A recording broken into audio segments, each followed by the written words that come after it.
Okay, so good morning again, everyone. So today, our topic we will focus on practice exercise for warranty liability. Okay, hoping na after all these discussions, somehow lahat ng mga confusions ninyo regarding the topic would be clear up, ha? Okay, so before we start, I hope na okay lang kayo, ha. Habang alam ko na habang tumatagal itong situation natin ngayon is parang although medyo nakaka-adjust na tayo pero parang mahirap pa rin, 'di ba, yung situations. But I do hope na kahit ganon, okay, kahit ganyan, is that we may still find the courage and enthusiasm to really push through with our goal, no? To really push through with our goal, no? Mas maganda talaga yung journey pag you've experienced hardships, di ba? Parang basically mas worth it yung price, no? So, let's begin, okay? So, for our first exercise, okay? For our first exercise, this is just a basic illustration on the illustration on how to analyze and organize problem or the analysis for problems for warranty liability. Okay, so for our first exercise, okay, in 2020, okay, Prime Rocks Company daw started selling a new computer that carried a 2-year warranty against defects. Okay, so the company, their estimate on the warranty is based on percentage of sales. So klaro yan siya, di ba? The first year of the warranty, or under their estimate, okay, the first year of warranty covers 3% of sales, and in the second year, it is 9% of sales. Okay? So, the data provided is that in 2020, sales is 5 million, while in 2021, sales is 7 million. Okay?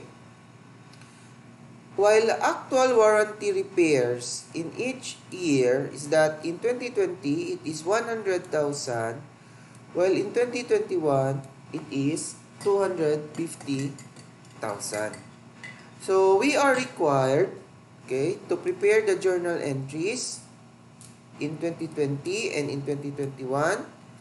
And if there are any, prepare the estimated liability adjustment on December 31, 2021. Okay?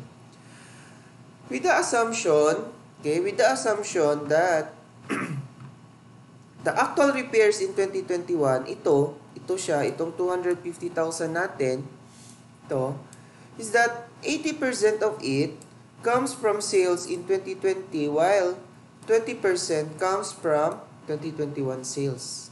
So, yun yung exercise problem natin. Okay? So, to start the analysis, okay, let us first determine the warranty expense. Okay? Let us first determine the warranty expense. Okay? And the estimated liability each year. Okay? So, the requirement is very straightforward. Okay? The first year of warranty daw is that it is 3% of sales, while the second year, it is 9% of sales. So, if we are to plot that, okay, annual sales, okay, in 2020, so the first year for 2020 sales obviously is 2020.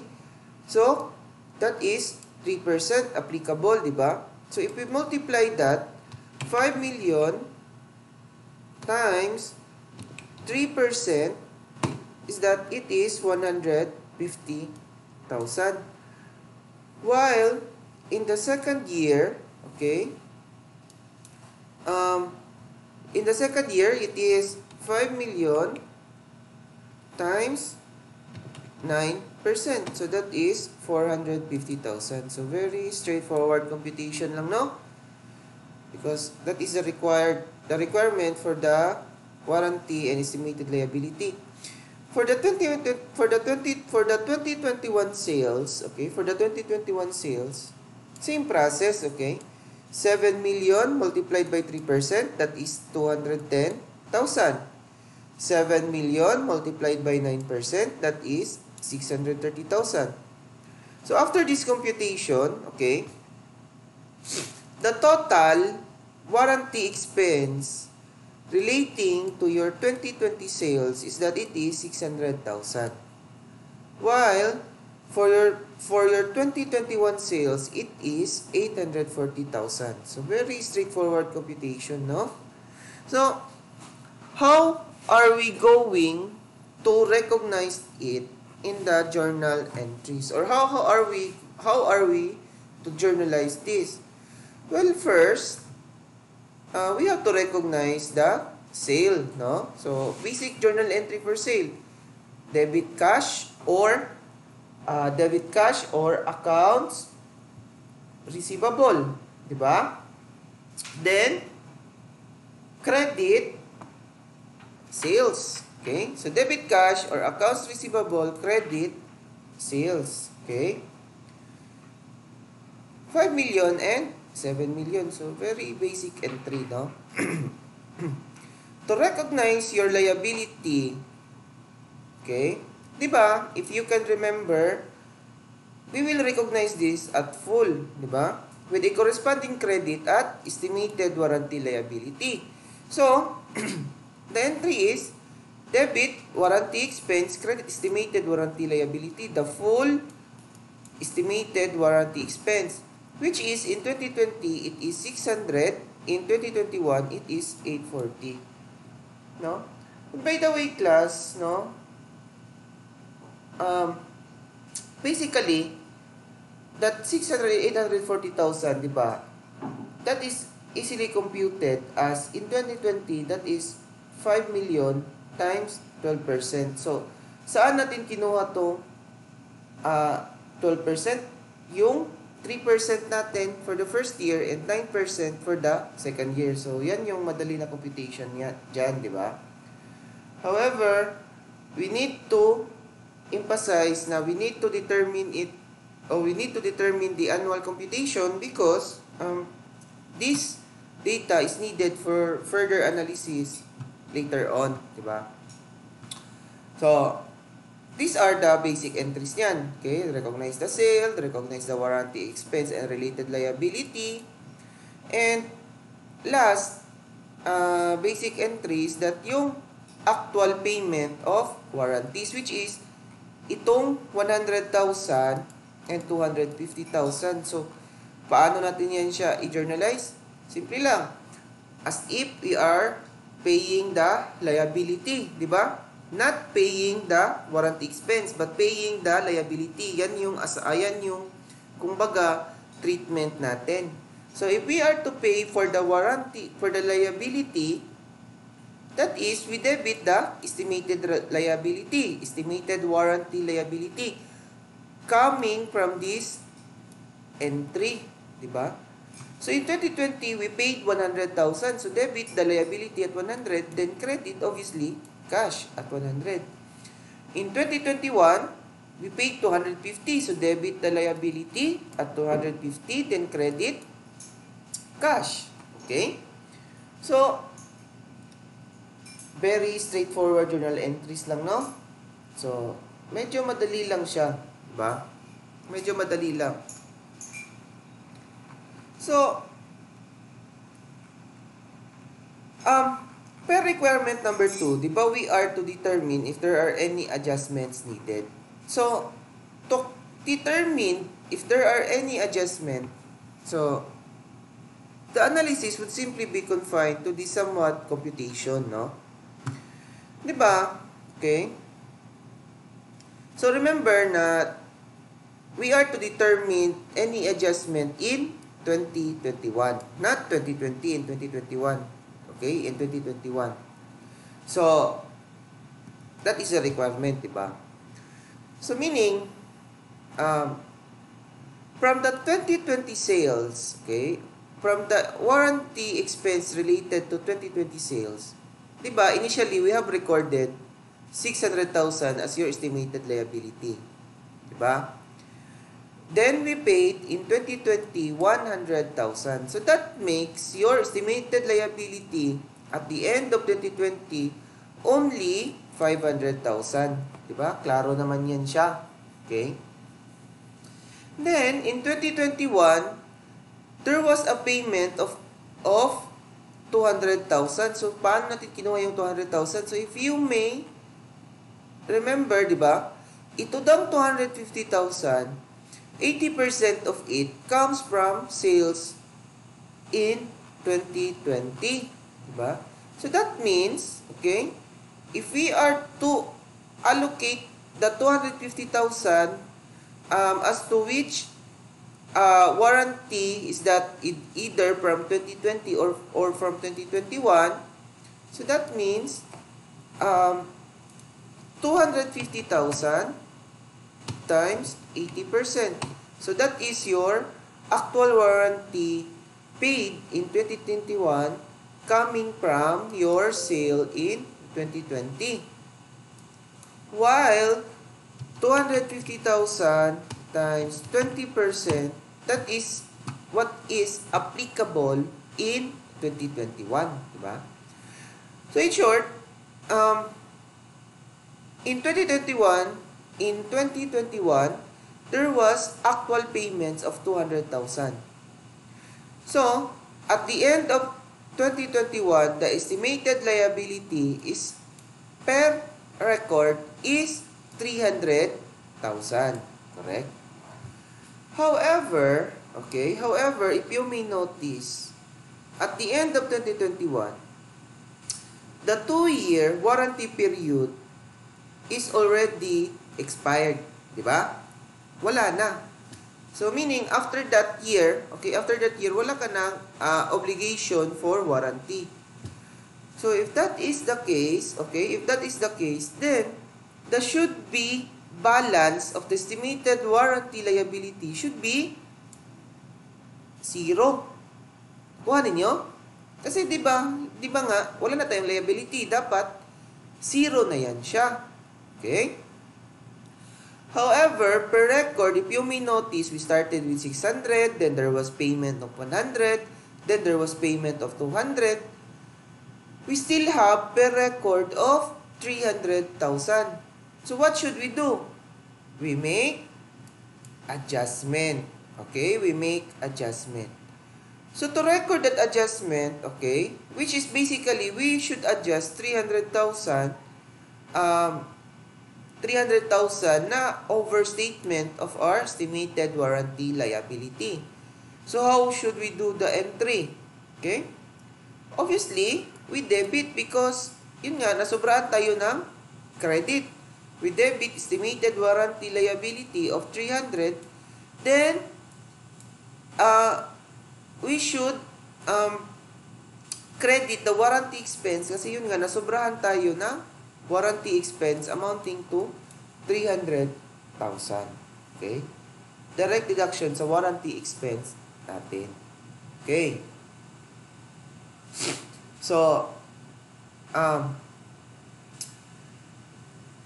actually class, no, this simple illustration or this basic illustration that's just adjustment is okay lang to if it is really determined, okay, it is determined na klaro yung payments kung saan siya dapat i-apply. Like in this particular example, di ba, itong 250,000 natin, properly stated by the problem that 80% of it comes from 2020 while 20% comes from 2021.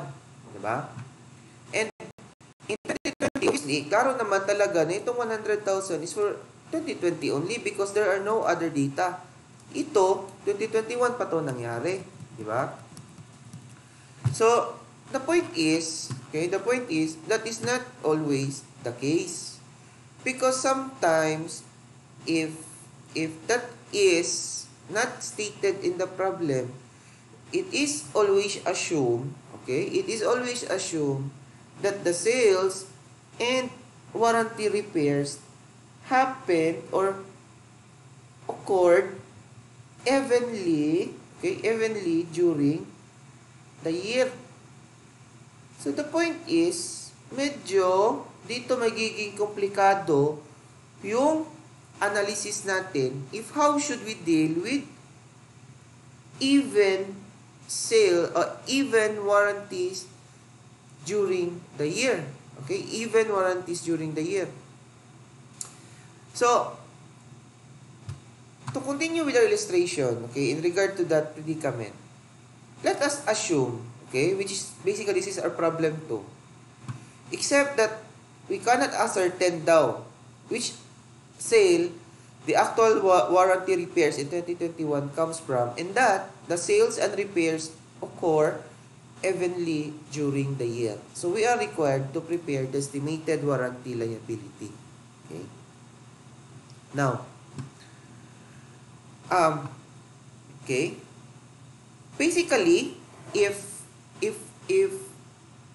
we talk about sales being even during the year, it just basically means that sales are evenly spread. Okay? Evenly spread yung sales. So, personally, the one of the better assumption for this is that there is sales and warranty repairs occurring each month. That each month nangyayari yung sales and warranty repairs so that we can really implement the even spreading of sales and warranty repairs. Okay?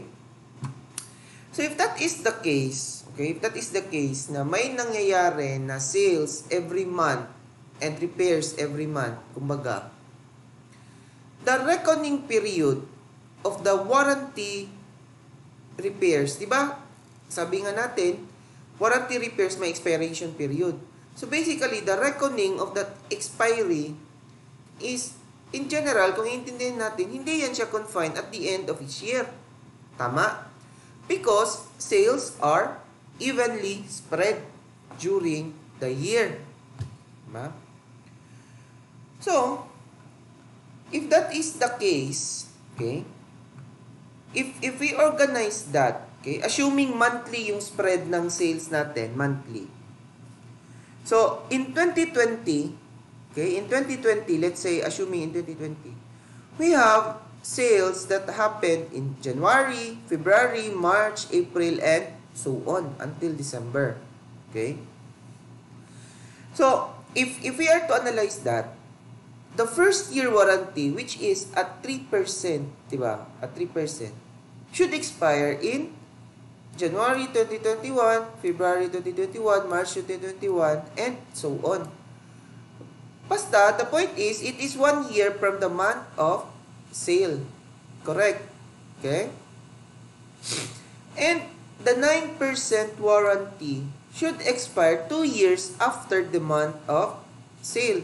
So that is on January 2022, February 2022, March 2022. Because, again nga, 2 years siya, di ba? The same with sales coming from 2021. So the 3% would be on January 2022 from sales in January 2021 and so on. The 9%, okay, the 9%, 2 years after. Ito. Di ba? 2 years after. So, now, since sales, okay, are evenly spread during the year, okay, then hindi rin nabigay sa atin yung data na magkano talaga yung actual sales per month. Okay? The safest assumption is that we should divide the total sales by 12. to get your monthly sale. Diba? So if that is the case, we can then come up with this analysis. This is for your 2020 sales. Okay? First is for 2020 sales. So, now, di ba, na-determine na natin kung kailan yung expiry ng each warranty percentage. Now, the next step is that for us to determine what is the value of the estimated liability applicable for each percentage of warranty on December 31, 2021. Okay? So, we have to determine the warranties coming from sales in 2020. Okay? Then, first is yung 3%, yung first year warranty natin, di ba? So, again, in 2020, we have an even monthly sales. Okay? Ito. Then, the safest assumption is that to divide the sales of 5 million to 12, okay? To divide the sales, your 5 million to 12, to get your monthly sales, ito yun siya, yung monthly natin. So, if we are to divide that, okay? If we are to divide that, 5 million divided by 12, so we have 416,667 monthly sales. Okay? Ito yun. So, the 3% warranty applicable dyan, okay, the 3% warranty is 12,500 per month. So, paano natin kinuha yung 12,500? So, simple lang. Yung monthly sales natin divided by 3%. So, that is 12,500. Okay? Ito. So, the first year of sales, if we total that, okay, the total 3%, okay, the total 3% warranty estimated at 150. If we sum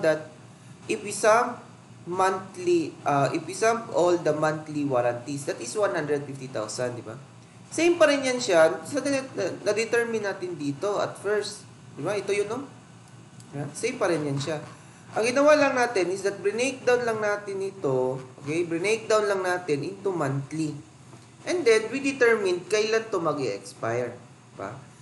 So, again, as noted, okay, as noted, the January sales would expire in January 2021 for the 3%. And so on. Okay? And so on. Warranty period, that is obviously 12 months. Okay? 1 year lang man, di ba? Because 1 year lang siya because 1 year siya applicable for the 3%. Then another 1 year applicable for the 9%. Di ba? So the point is, on December 31, 2021, okay, what is the estimated value of this 12,500 monthly warranty estimate? Okay? Meaning, we have to determine what is the unexpired value of this. Okay? The unexpired value of this. So, obviously, because, let's say, the January 2020 would expire in January 2021, on December 31, 2021, this has no value, 0, because it already expired in January 2021. And so on. Diba? Kasi nga, let's say the last month, December 2020, the 3% applicable warranty already expired on December 31, 2021, which is at the end of December 31, 2021, wala na yan siyang value because it already expired. Kuhanin nyo, it already expired. So the point is, as far as the 3% warranty goes, coming from your 2020 sales, on December 31, 2021, wala na yan siyang value because even though it was evenly spread it already expired as of December 31, 2021. So, wala na yan siyang value. Nakuha? For the 9% warranty coming from your 2020 sales, ito na naman yung analysis natin. Okay? So, same yung monthly sales, okay, which we have determined by dividing it by 12 months. Okay? Then, this 37,500, okay, nakuha natin yan siya by multiplying for the monthly sales by 9%. So, that is 37,500. Okay? If we, di ba? So,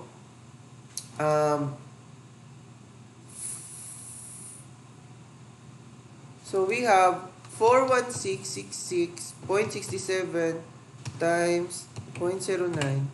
So, we have 37,500. Okay?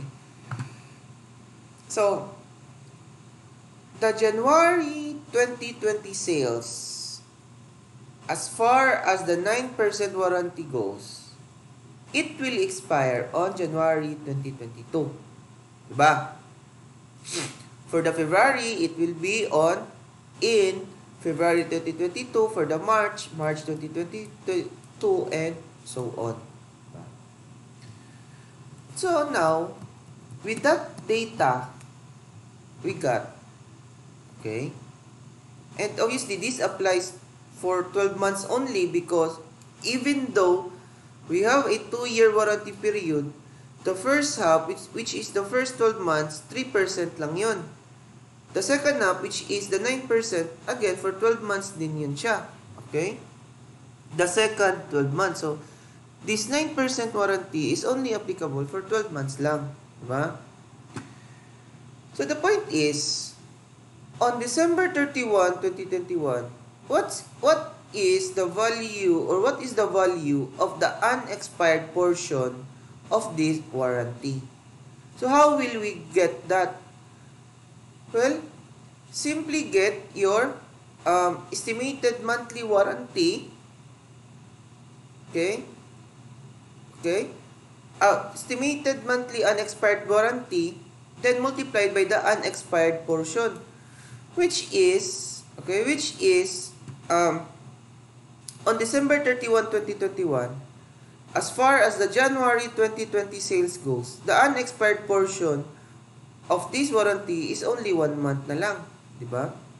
So to get the 3,125, okay, to get the 3,125, we have to, okay, simply get the monthly warranty applicable for that January 2020 divided by 12, which is, that is the applicable month for the warranty, multiplied by 1. So we will have, okay, we will have 37,500 divided by 12, okay, times 1. So that is 3,125. Okay, itong 6,250, okay, multiplied by 2 naman, because again,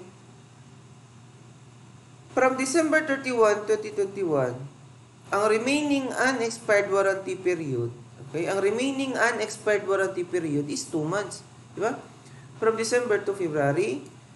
Then next, from December to March, that is 3.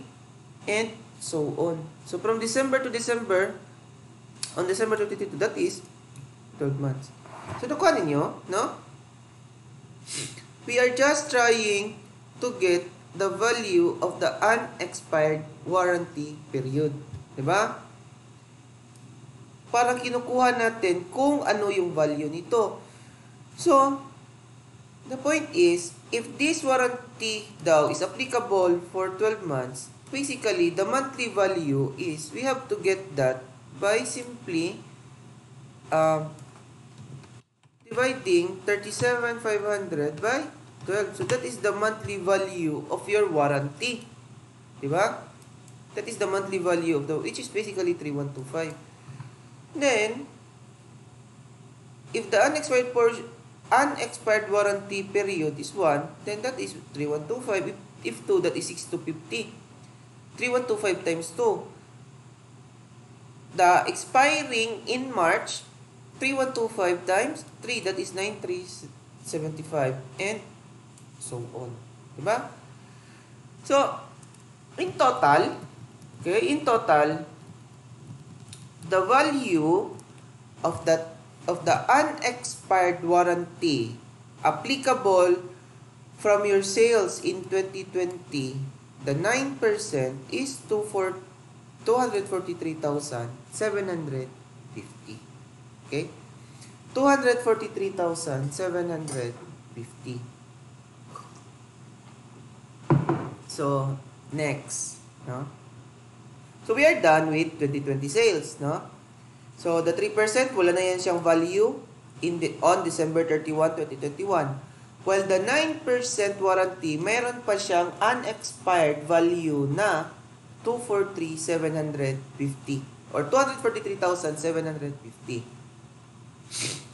Next is for the 2021 sales. So, same analysis, okay?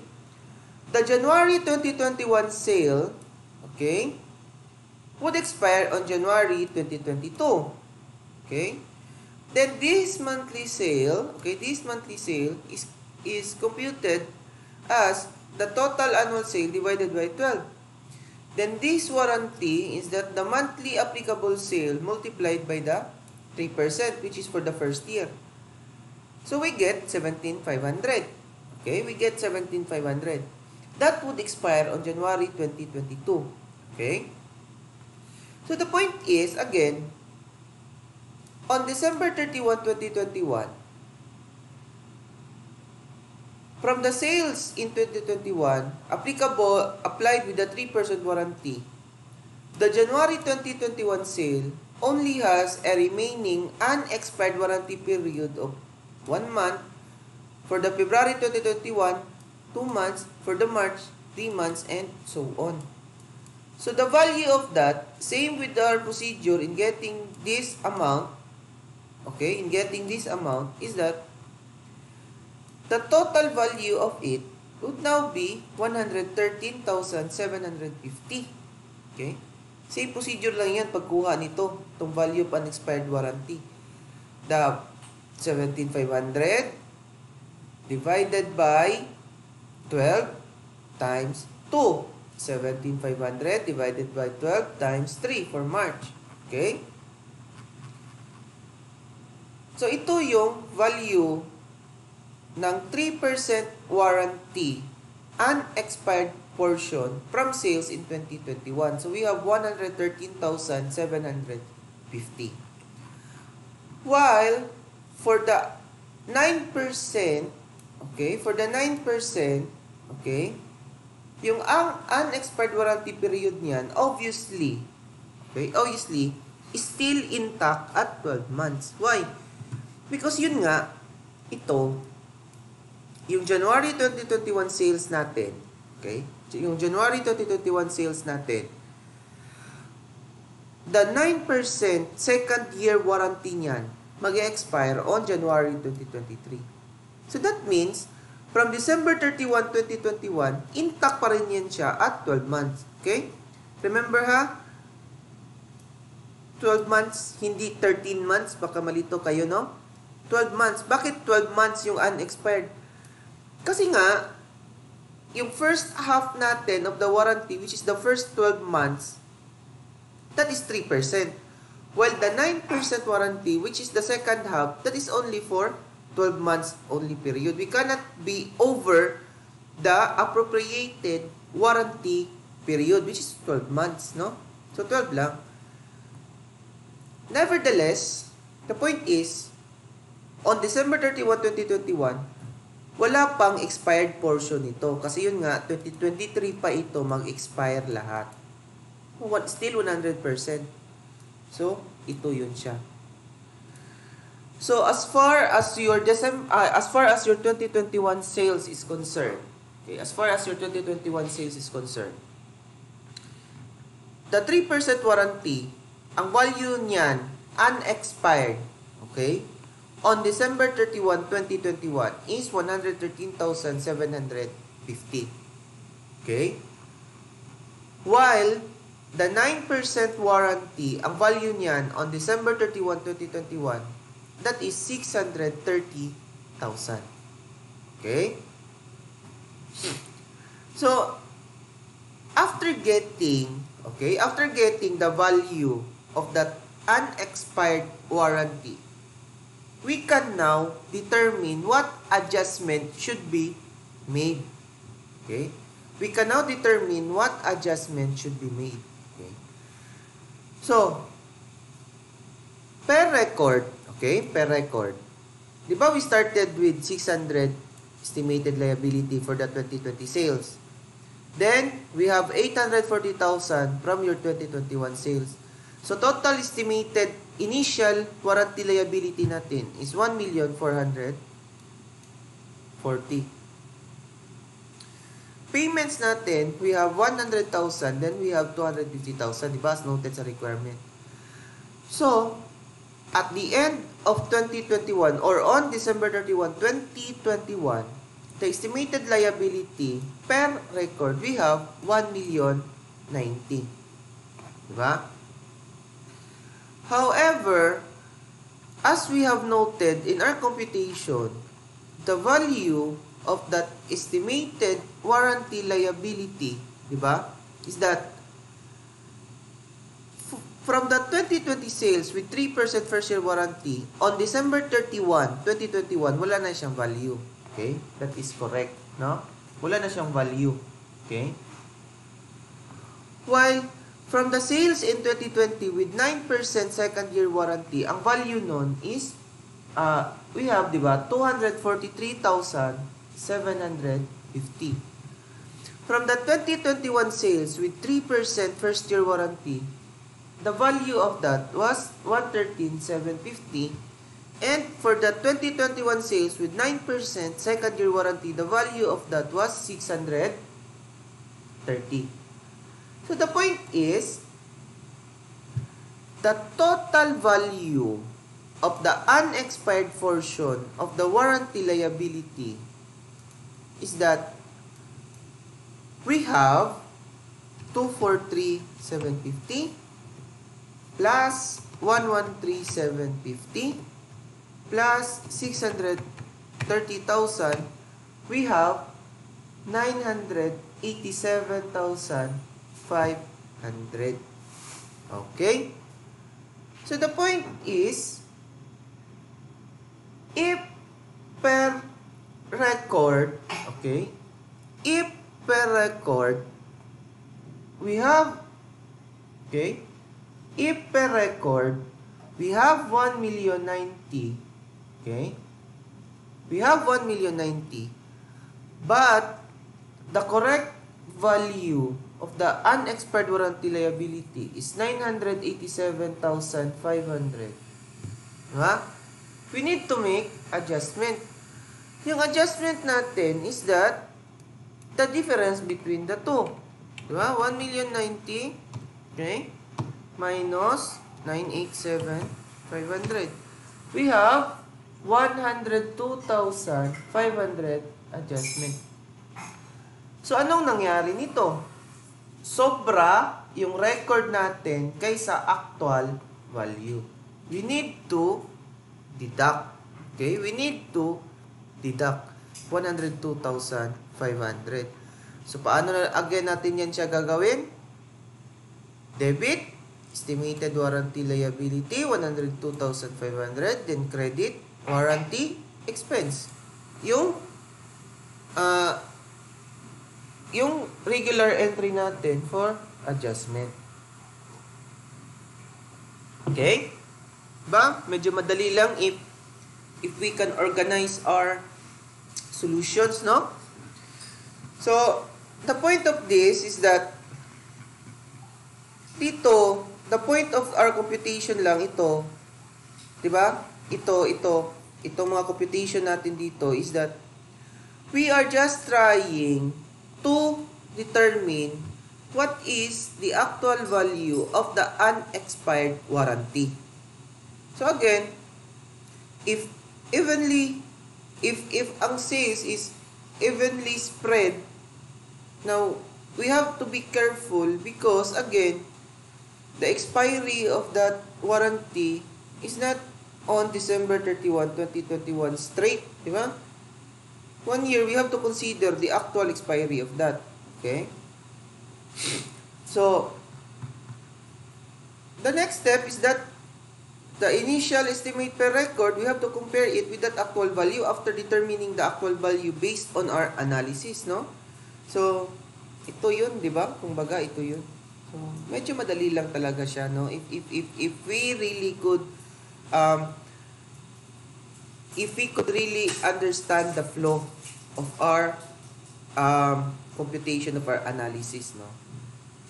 However, class, no? However, kung sa tingin natin, di ba, medyo complicated ito pagdating dito sa computation, no? Actually, no? In actual, itong mga warranty, madali lang talaga to in actual na i-determine because the point is, wala naman talagang assumption if whether evenly or not evenly yung sales natin during the year because the point is, every time na there is a sale, okay, in actual, every time there is a sale, lahat na yan siya, nire-record na, okay, lahat na ng details ay nire-record. So, for example, if you have a sale happening on that day, it is easily determined na if that sale has a warranty, meron na yan siyang warranty, so automatic na yan siya, ma-generate ng system kung kailan yung expiry niyan, okay? Ano yung amount estimated niyan based on predetermined rates. So, in actual, medyo madali lang talaga ito, no? Kasi yun nga, automatic, determined na yung kailan yung expiry. Hindi na natin pa kailangan gumawa ng mga assumption kung even ba or hindi. Okay? So, that is in actual. The point is, we need to know this because, again, the exams, okay, that will be given to you, especially in the board exam, is somehow ganito yung setup. So, you need to know how to compute for the value of the unexpired warranty. Okay? So, another way of computing this class, or let's say another assumption is that, okay, instead of using the monthly spread, okay, semi-annual spread, okay, mas madali siya yung computation actually pag semi-annual. So, the point is, if semi-annual siya, we need to divide the sales into two. Okay? The first half being, the assumption is, January yung sale na nangyari dyan. Then, the second half is yung June. So, if that, again the first half happened in January, the second half happened in June. So, the point is, yung mga nangyari January at the beginning of the year talaga yung assumption, meaning January 1, okay? Yung first year niyan, mag-e-expire on December 31 of the same year. While the second half, okay, yung ng sales na nangyari sa June, mag-e-expire yung warranty period, or kumbaga, yung reckoning period natin for the warranty period expiry is June in the next year. Diba? Kasi 1 year nga. Diba? So with that assumption, we can have this analysis of expiry period. Okay? So, from sales in January 2020, okay? So, kung napapansin natin, divided into 2. Actually, mas madali ito siya kaysa sa monthly, no? Divided into halves, no? First half sale, second half sale, semi-annual. So, the first half, okay, would expire on December 31, 2020. Covered na niya yung 1 year talaga in the same year. Well, the second half would expire on June 30 ito. So that means from sales in 2020, the 3% warranty would expire, the first half would expire on December 31, 2020. While the second half would expire on June 30, 2021. Diba? Yung 1-year period niyan. Okay? For the 9%, the 2 years, okay, the second year rather, 9% warranty mag-expire on December 31, 2021 for the first half. While the second half mag-expire June 30, 2022. The same with the 2021 sales. Nakuha nyo yung concept, no? So to get for the value of the unexpired warranty on December 31 from sales in 2020 with 3% warranty, ito yung computation na natin. So, di ba, kung if monthly spread natin divided by 12, kung semi-annual, divided by 2 na lang tayo. So, that means, the first half of sale is 2,500,000. Okay, 2020 sales yung ina-analyze natin na. Well, the second half is 2,500,000. The 3% warranty of that is 75,000. Di ba? Each. So, 2,500,000 times 3%. So, that is 75,000 each. Okay? So, next is that if we try to analyze this 75,000 warranty from the first half of sales in 2020 would expire on December 31, 2020, while the second half, the second 75,000 applicable for the second half sales in 2020 would expire on June 30, 2021. Okay? So if we look at this analysis, on December 31, 2021, the value of it is still 0. Because yun nga, yung isa nag-expire na on December 31, 2021. Yung isa nag-expire na on June 30, 2021. Yung period natin is December 31, 2021. So, obviously, no value. However, for the 9% warranty, which is applicable on the second year, the first half sale, nung nangyari nung January, nag-expire siya December 31, 2021. So, wala na yan siyang value. While for the second half sale, which will expire on June 30, 2022, meron pa yan siyang unexpired portion na 6 months. From December 31, 2021 to June 30, 2022, may 6 months pa na unexpired portion. So, the value of that is 112,500. Di ba? Same yung computation lang natin doon sa taas kanina. So, how did we get that? Di ba? Itong 225, obviously, 25 times 9%. So, 225,000. So, the 212,500 is that simply computed as 225,000, di ba? Divided by 12 times 6. So, that is your value. Okay? Now, for your 2021 sales, okay, the first half of it, applied with the 3% warranty, should expire on December 31, 2021. Kaya, wala na yan siyang value for the 3%, ha? While for the second half, yung June natin na sales, mag-expire yan siya June 2022. Kaya, may value pa yan siya applicable for 6 months. So, the total value of it is that it is 52,500. Diba? Again, itong 52,500, simply, kinuha lang natin na, di ba, meron tayong 3,500,000 na second half applicable sale times 0.09.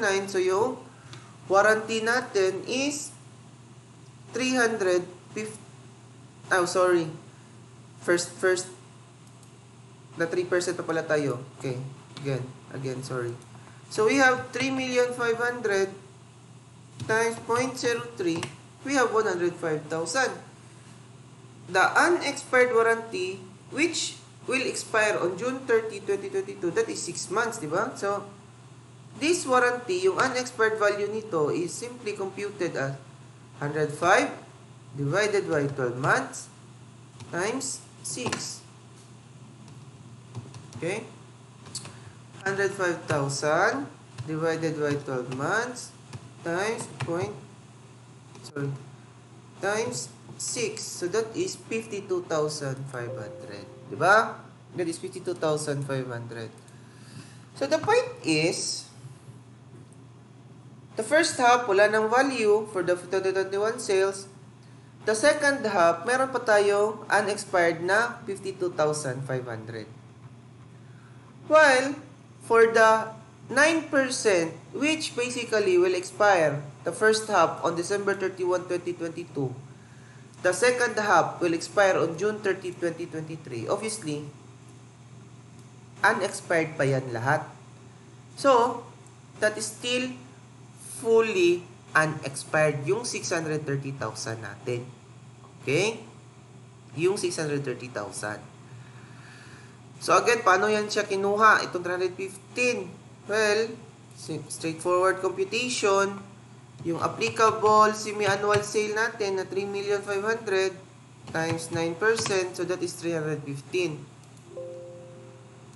Again, the point is, unexpired pa ito lahat as of December 31, 2021. So lahat pa yan siya may value. Okay? So, continuing with the illustration, again, yung per record natin, di ba? As noted above, we have 1,090,000, di ba? So, the value of that, the actual value, okay, the actual value of your estimated warranty liability, di ba? Obviously, itong 3% first year warranty expired na yun siya. For the 2020 sales with 9% second year warranty, yung value niyan is we have 112,500. 2021 sales with 3% first year warranty, yung natirang value na lang is 52,500. While for the 2021 sales with 9% second year warranty, we have 630,000. So the total value of that is that 112,500, diba? Plus 52,500 plus 630,000, we have 795,000. Okay? The 1,090,000, diba, per record natin na liability, minus 795,000, we need to make adjustment amounting to 295,000. Sobra yung, again, recorded liability. So, estimated liability, credit, warranty expense at 295. So, that is how we can solve that problem in two ways, no? We recognize even sale per month or we recognize even sale semi-annually. Okay? So, either method, tama yan siya. However, you have to be careful in solving problems because it might be na ang point niyan is semi-annual yung gagamitin. Actually, yung semi-annual talaga, mas madali siya, mas madali. But, personally, in my own opinion, mas accurate yung monthly. Okay? Mas accurate kasi yun nga, we have to, mas even yung spread if monthly kaysa semi-annual. Diba? Kumbaga, ganun yung point. So, mas accurate siya. Pero, in my opinion din, mas madali kung semi-annual. Kasi yun nga, 2 computations lang yung gamit. Yung 2 computations lang yung gagawin mo. Yung first half sale and yung second half sale. Unlike sa monthly na every month sale yung i-compute mo. Diba? But regardless of the method, dapat ang maintindihan talaga natin na napaka-importante is that the adjustment is computed as the estimated liability per record versus what is the actual value of the unexpired warranty at a certain period certain period of computation. Okay? So, last problem. Okay? Last problem. Gerald Angel Company reported daw a warranty expense of 1,900,000 for the current year. The warranty liability increased by 200,000 during the year. What amount was incurred of warranty expenditures during the year? Okay. So now, ito medyo confusing din ito na problem. Because, you can interpret this in two ways. Okay. Now, the first interpretation for this is that the estimated warranty liabilities daw increased by 200,000 at the end of the year. This is the first interpretation. Na yung 200,000 mo, okay, increased by 200,000 the end of the year. So the point of that, ganito. Assuming your estimated liability, beginning is 0. So wala kang estimated liability. Diba? 0. During the year daw, you reported a warranty expense of 1,900,000.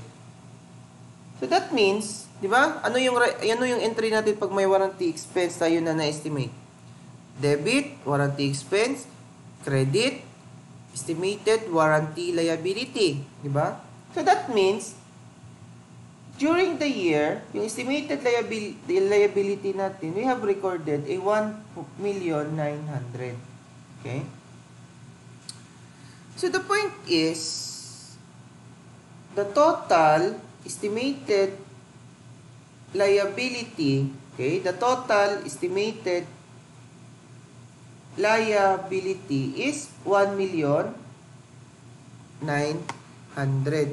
Diba? Is na 1,900,000. So,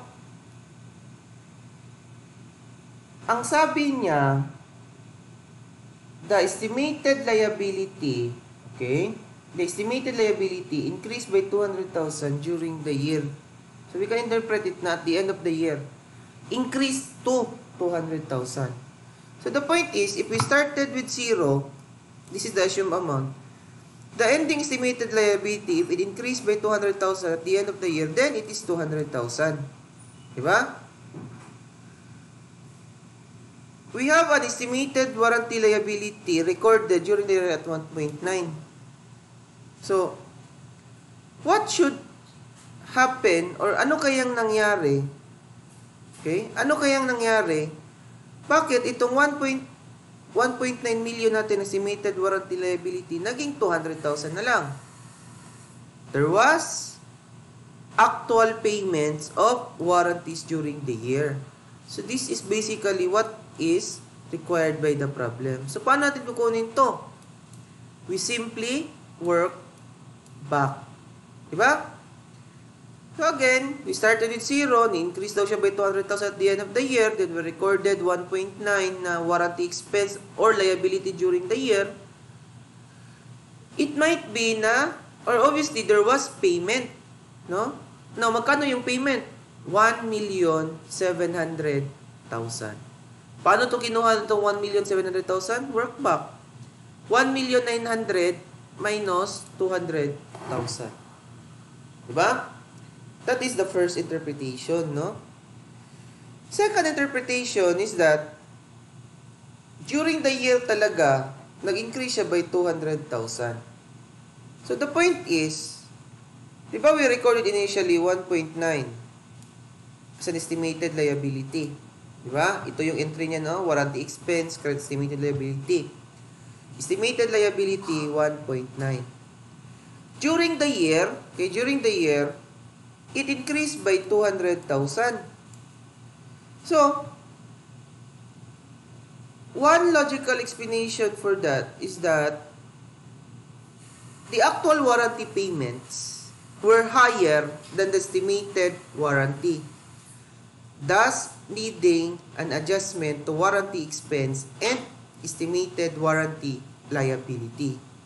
So the point is, kumbaga, we started with 1.9, then during the year, it increased daw by 200,000. Okay, it increased by 200,000. So the point is, the actual warranty expense is how much? 2,100,000. So we need to make an additional adjustment na warranty expense debit, credit, estimated warranty liability nga 200,000. After this entry, the total warranty expense is 21. Diba?